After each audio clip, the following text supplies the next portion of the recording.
Hi everyone, welcome to Engineer by Design, where today I'm going to take you through a project that I actually made fairly recently.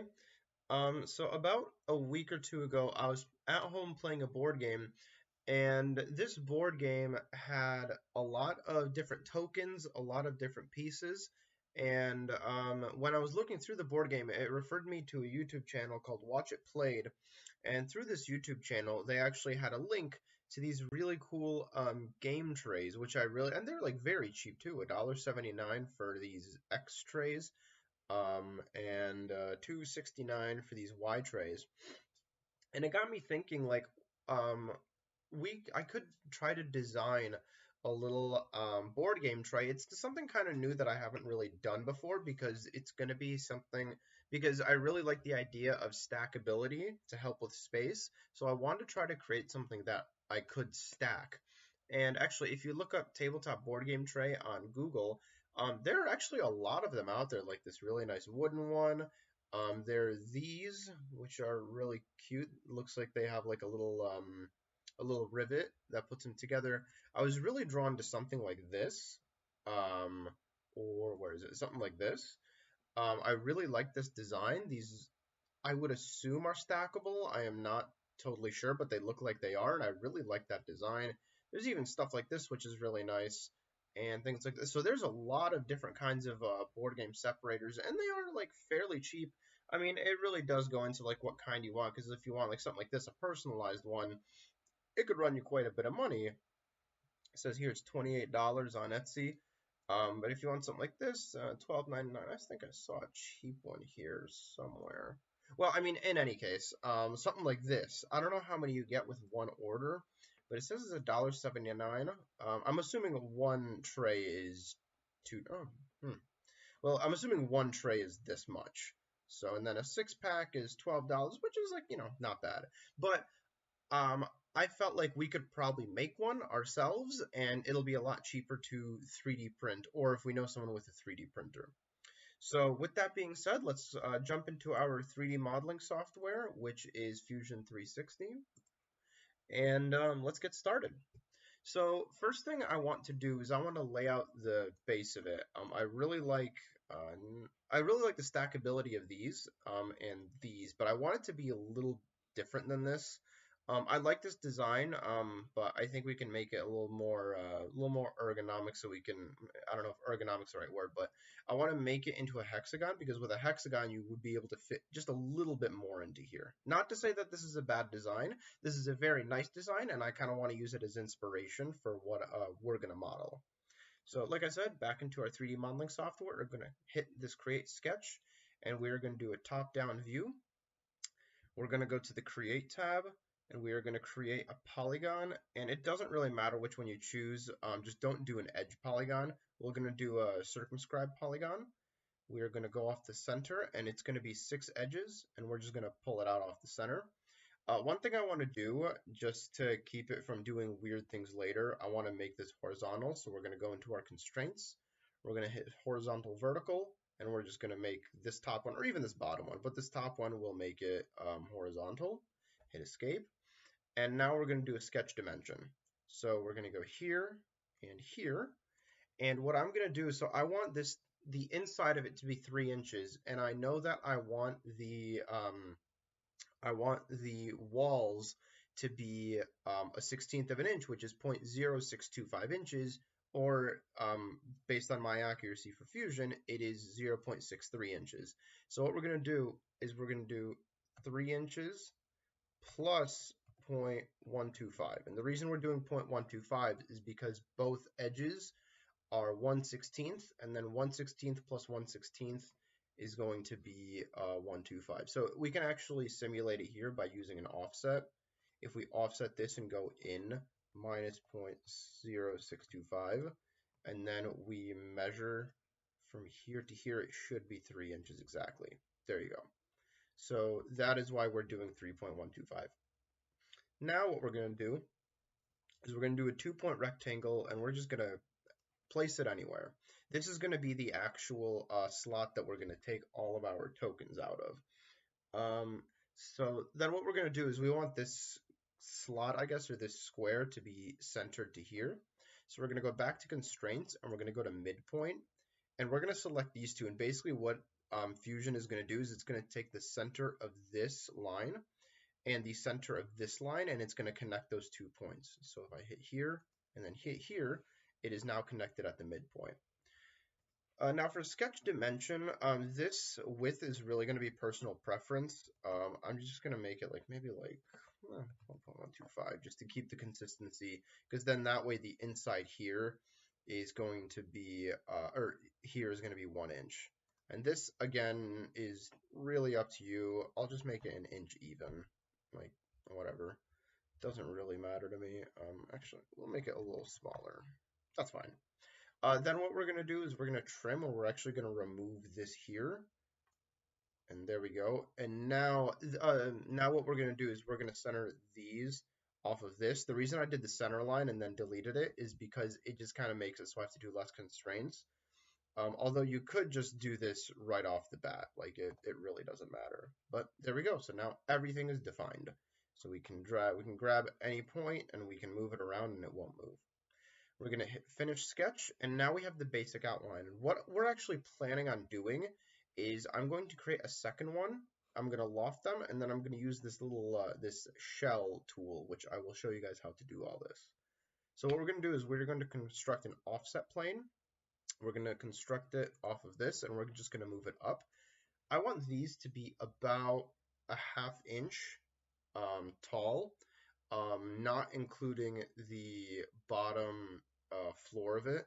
So we're going to do 0.5, and then we're going to add 0.0625, just because, again, that's going to be the thickness of what we want. And we can even kind of see how tall it's going to be. If you want to go taller, you can go taller. If you want to go like just exactly a ½ inch, you can go exactly a ½ inch. It really doesn't matter. So now what we're going to do is we're going to hit this new constructed plane that we made, and we're going to create a new sketch.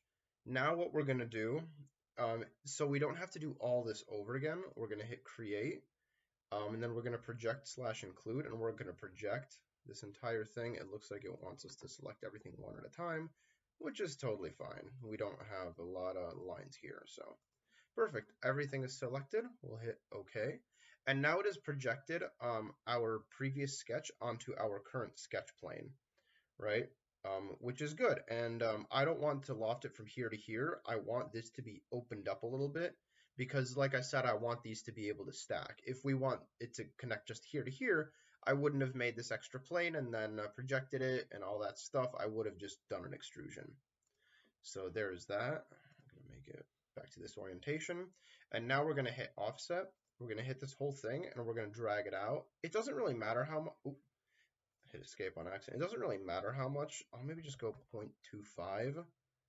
And we'll be able to eyeball this like either way. But I think 0.25 should be okay. I might just go like 0.3 just to make it a little bit bigger.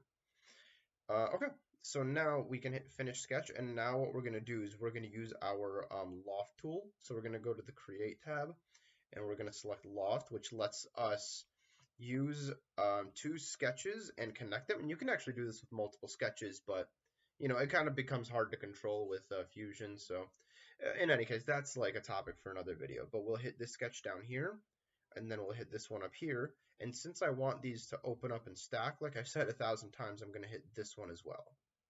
So we're going to hit OK. And now you can see that this is flaring out now. And you can look at it from the bottom plane, and you can see how much it flares out. So now what we're going to do is we're actually not going to use this shell here just yet, because what I would personally like to do is I want to create a little like a little fillet almost, just like a little curve right here, to make the shell a little bit better.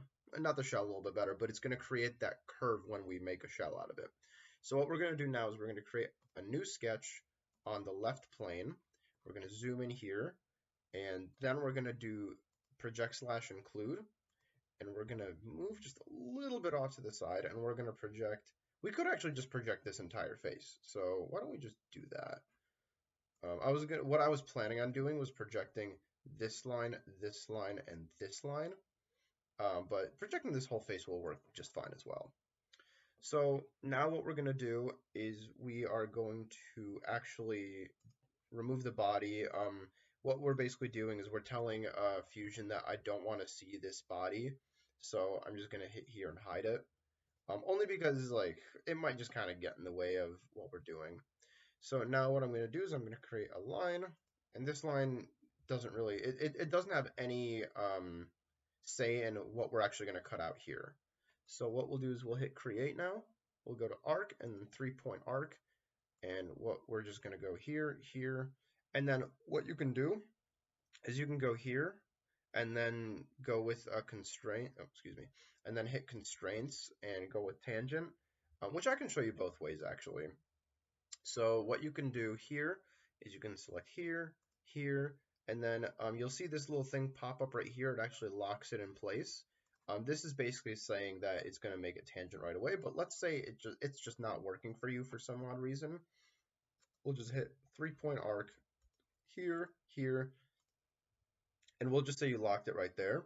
You can then just hit this tangent and you can select this, and now it'll be completely tangent. You might just have to move this around.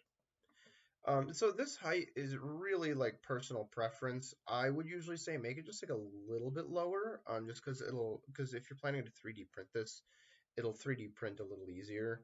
And I'm just going to go from here to here, and we'll just go 0.2 to make it a nice number. So now we're going to finish the sketch. We'll reveal the body again, and now what we'll do is we will go to the Create tab and go to Extrude. And we'll have to actually hide the body again because we need to select this surface, show the body, and we're going to go to the direction. We're going to go to symmetric, and then we're just going to drag this all the way out. What's going to happen is if you don't have the body, you're going to get this little error that says, object you are creating is not visible. Please toggle the visibility, because right now Fusion is like, I don't see anything to cut. I don't know what to do. So, that's just simply, you just have to show the body again. And then create, and now we have this little curved edge right here. So now we're finally at the point where we can make a shell. So we're gonna, in the modify tab, we're gonna hit shell, and under faces and body, we're gonna select this surface, and very important, we're gonna select this surface because we want this to be cut out. And then inside thickness is gonna be 0.0625. And there we go. We have a nice little shell over here. And then what you can do just to make sure it is 0.625, you can hit inspect, and you can just do this line, and you're going to see 0.071. That's weird. Well, I mean, in any case, for our purposes here, it doesn't really have to be exact. It's just as long as it's thin. Oh, wait, I know why. It's because it's measuring a flat surface. So I believe, hopefully I'm not wrong, if we just do these two faces, yep, 0.06, or you can even see here, 0.063. So perfect. Now what I want to do is I want to have this here, I want it to be filleted, because it's going to be, picking up, you're going to be taking your fingers and you're going to be picking up tokens from here to here. I don't want this to be a sharp surface. So what I'm going to do is I'm going to hit fillet, and I'm going to do these two surfaces, and then these two here. So I'll select here, and I don't want to select the wrong one, so I'll select over here as well. And let's just see what 0.1 gives us. It's nice, we'll go a little heavier. A little heavier? Yeah, I mean, I suppose we could, but I don't want to start, like, if we go with, like, 0.3, I don't want to start, like, taking away from this line here. Will it affect our purposes? No, but I just don't want to do that. Next thing is I want to make this surface not sharp, or this edge not sharp. So I'm going to open this up. I'm going to add a selection, and I'm going to hit this, and this will just be like 0.03, 0.025. That's fine. The reason I went there is because I don't want this whole edge to be eaten away. And now this looks pretty nice. I really like how this looks. So what we'll do now is we will create a fillet, and we will select this entire thing. Let's see if we can do like 0.01, 0.02 I usually go with. Yeah, I think that's fine. So there we go. Oh, I actually totally forgot this edge because I don't want this edge to be here, I guess you could say.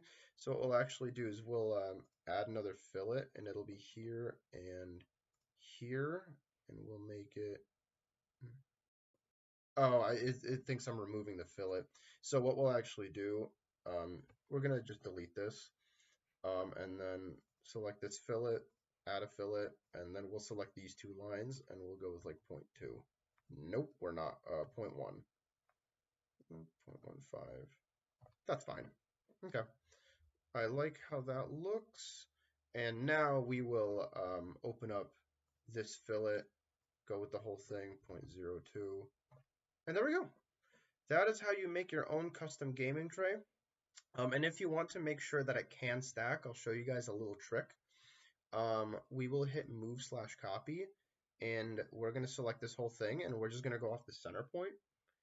And then we're going to select this create copy. And what we're going to do is we're just going to drag this up, just like basically like until you can kind of see that it's no longer like touching. So there's that, and we can just honestly hit OK. And then what we can do is we can take this section analysis. Under the inspection tool, just hit section analysis, and we're going to hit any plane you want. We'll just do this plane for now, and then we're just going to flip the plane.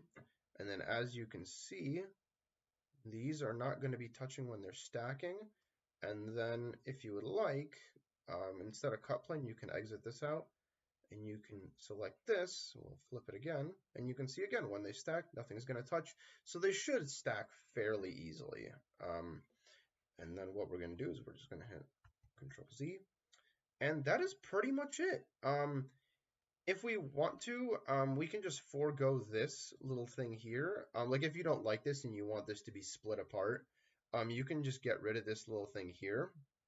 And we can just create sections out of this, which is very, very easy to do. If you guys want to see a video on that, I'm more than happy to make one. It's a fairly simple change up, but again, if you guys want to see a video on this, by all means, I will make one because I made these and I printed them out and they work very, very well.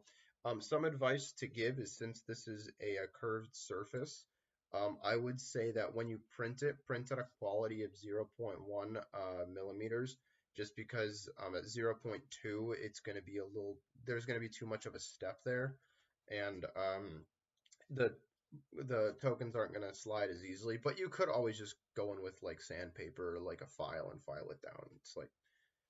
It's really however you want to do it. So these I am planning on putting on my Etsy.